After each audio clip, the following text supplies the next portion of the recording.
చిత్రాలు ఒక్కోటి చూస్తూ ఉంటే ఈ జన్మకి ఇది చాలు అనిపిస్తోంది.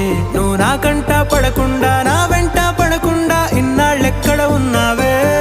నీ కళ్ళల్లో ఆనందం వస్తుందంటే నేనెన్నెన్నో యుద్ధాలు చేస్తానులే. నీ చిరునవ్వుకై నేను గెలుపొంది వస్తాను హామీ ఇస్తున్నానులే. ఒకటో ఎక్కం కూడా మరచిపోయేలాగా ఒకటే గుర్తొస్తావే. నేను చూడకుండా ఉండగలనా? నా చిలిపి ఎల్లర్లు నా చిన్ని సరదాలు నీలోను చూశానులే. నీ వంక చూస్తుంటే అద్దంలో నన్నేను చూస్తూ